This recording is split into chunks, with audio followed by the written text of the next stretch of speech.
But now someone with a sharp set of eyes has noticed perhaps a mistruth in the Oprah interview.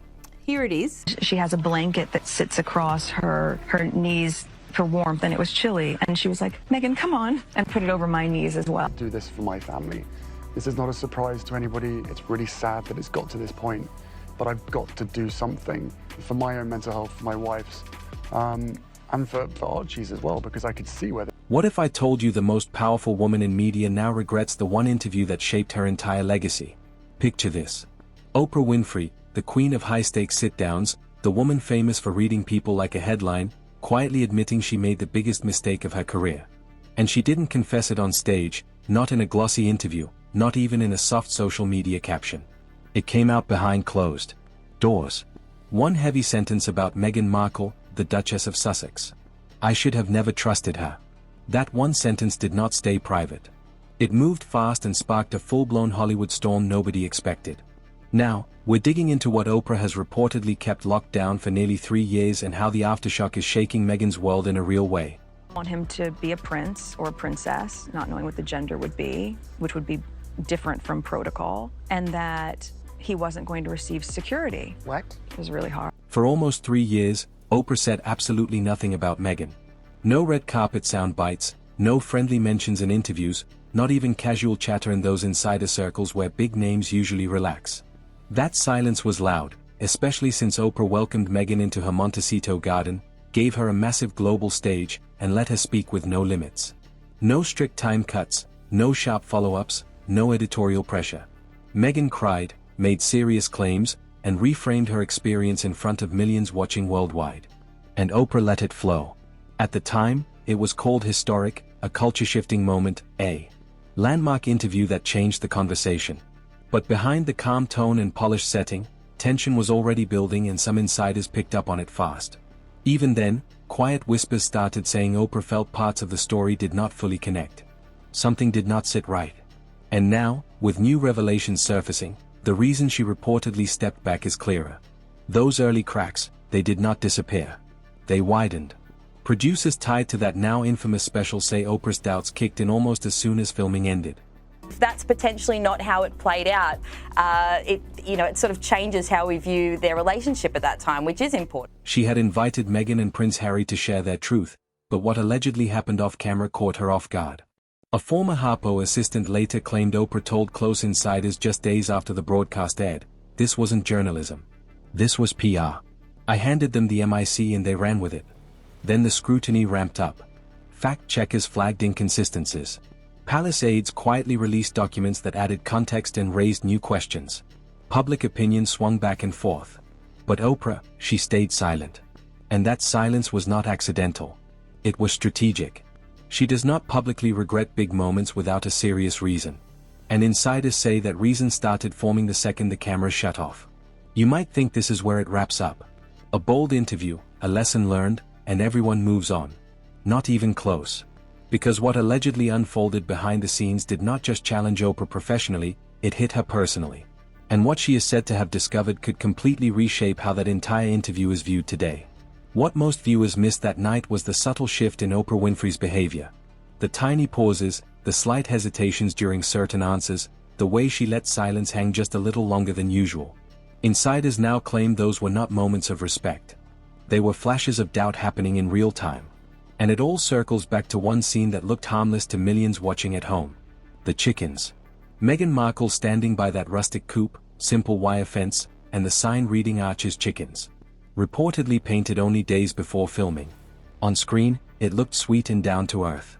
Behind the scenes, that was allegedly the moment Oprah started questioning the whole setup. It played as natural, but to Oprah, something felt a little too polished, almost staged. Was the move about getting away from the UK press, because the press is, is everywhere, or was the move because you weren't getting enough support from the firm? A former CBS affiliate editor claimed Oprah reviewed the final cut 2 days before it aired. The first viewing, total silence.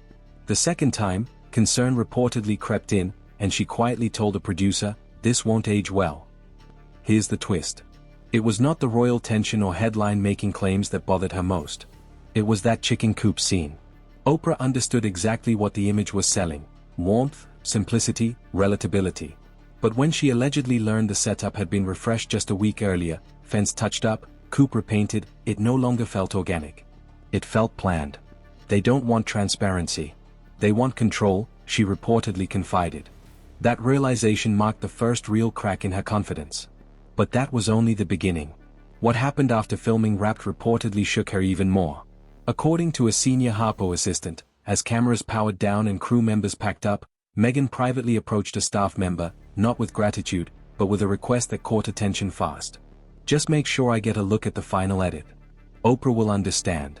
The message was reportedly passed straight up to Harpo's executive producer, who informed Oprah immediately. Her response came quick and firm. "Absolutely not. This is my platform. Not Buckingham's, not Meghan's.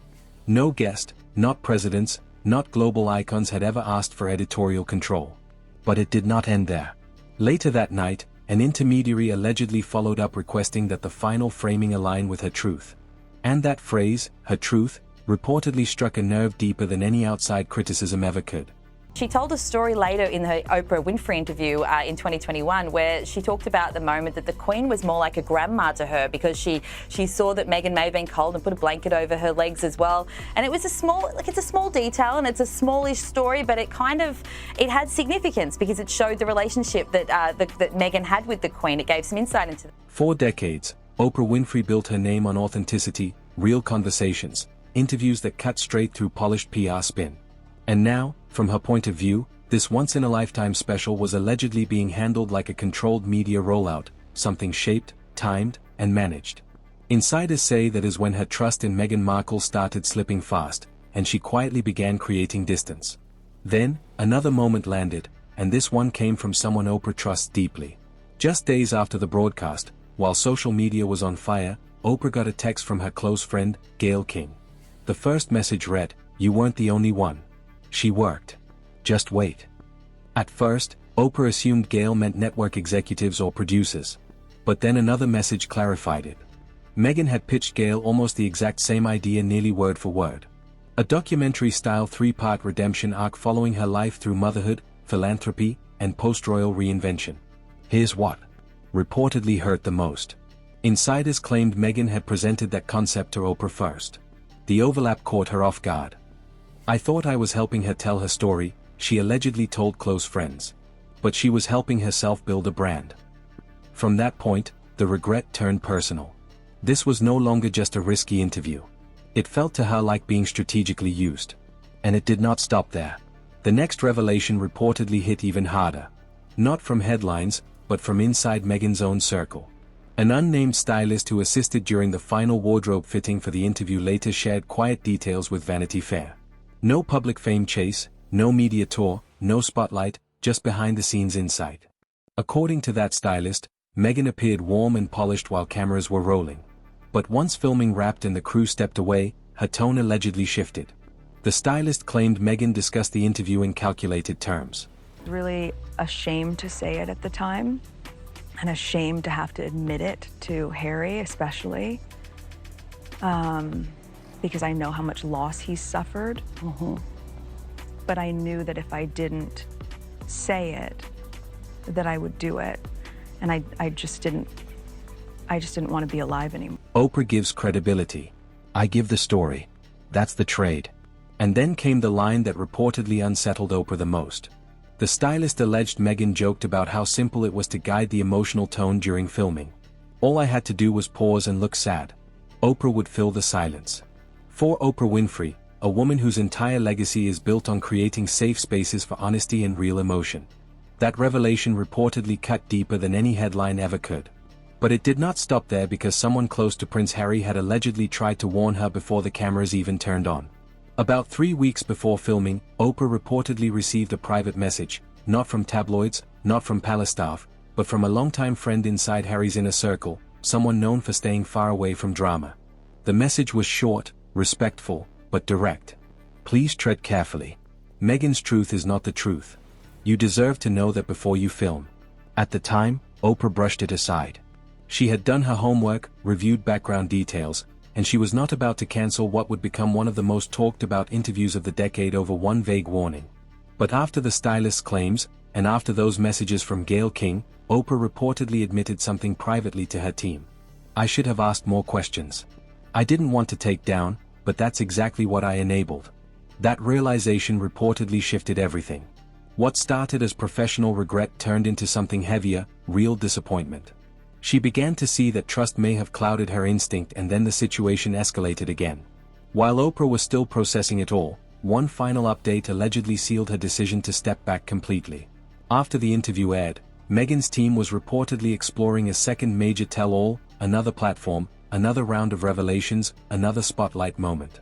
But what reportedly hit hardest was a phrase insiders claimed was included in the pitch: that Oprah wasn't enough. That sentence, according to sources, changed the energy entirely. Oprah allegedly felt less like a respected journalist and more like a stepping stone, a launchpad for the next chapter of Meghan Markle's public reinvention. Then came the moment that closed the door. Just after 6 p.m. one evening, Oprah reportedly picked up the phone. She was not calling Meghan. She was not calling Harry. She contacted her longtime executive producer instead. Calm voice, firm tone. "I want it on the record." She said, "No more Meghan. No more Harry. We're done."